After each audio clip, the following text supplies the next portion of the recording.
How can we develop objectivity? We observe our thoughts without judgment, but what next? Explain objectivity and the ideas of being, quote, one step removed and watching a movie and not being affected. Let's talk about what objectivity is. One way we can think about it is looking at, not looking through. Okay, what does this mean?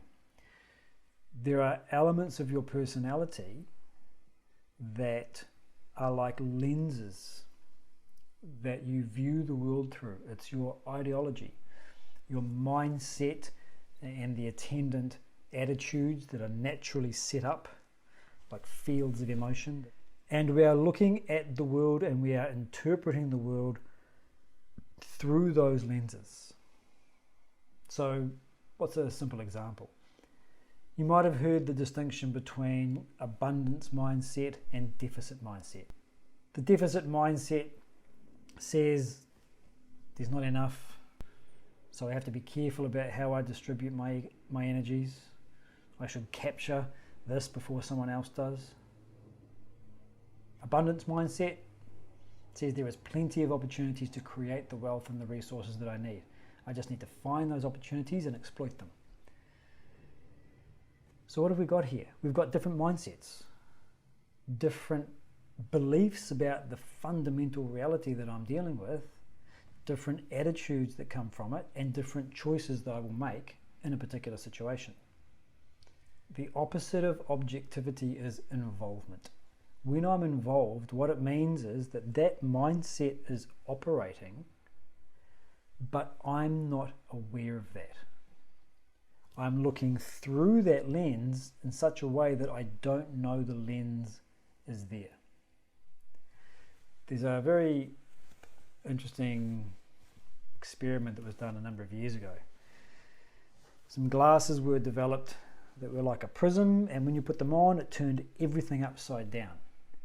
When the participants first put the glasses on, of course, it was very difficult to navigate and negotiate their way around the world.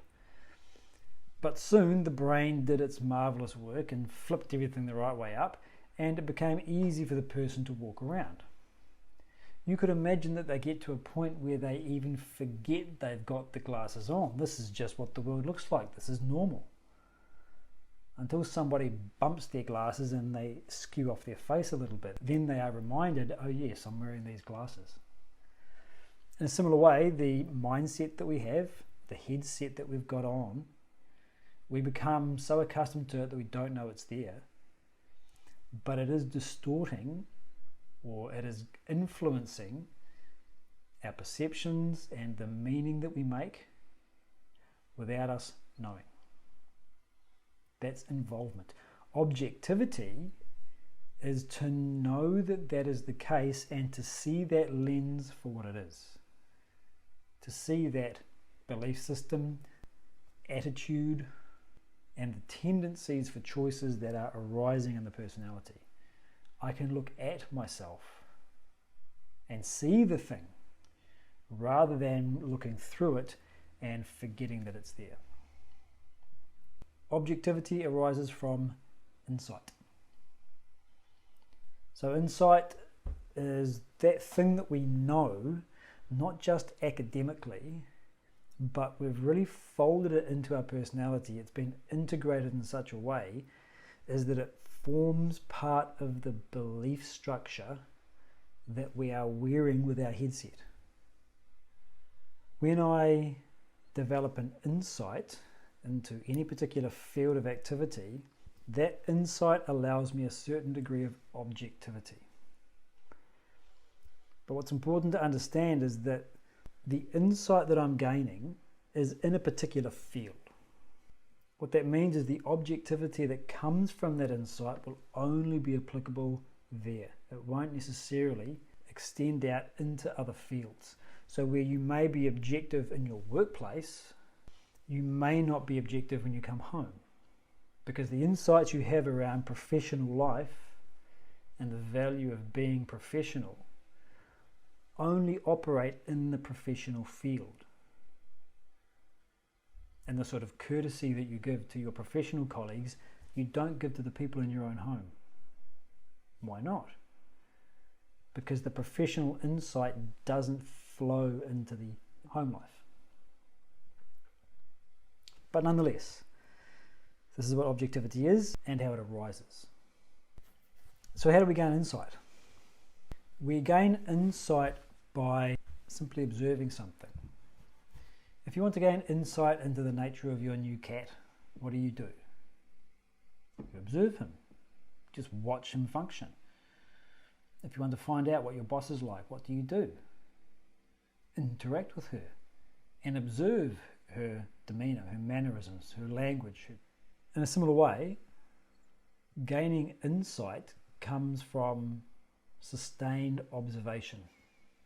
But it's not just sustained observation per se. Genuine insight arises when we are just following our curiosity.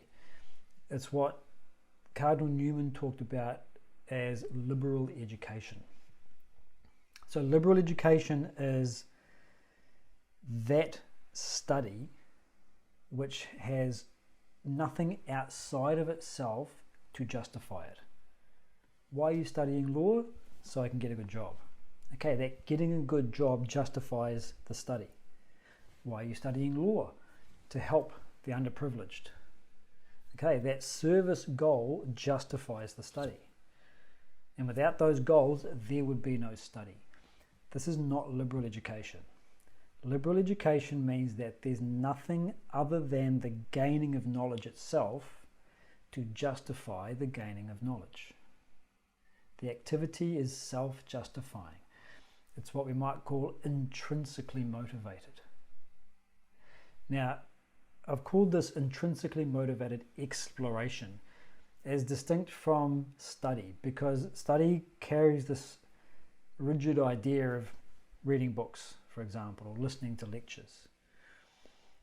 But when you look at young children, they are intrinsically motivated to explore their world, and in doing so they're gaining fresh knowledge and fresh insights.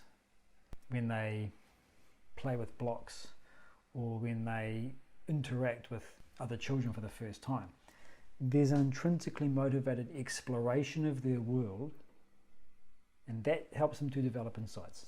When we are intrinsically motivated to just know more about that thing, we are likely to develop insight.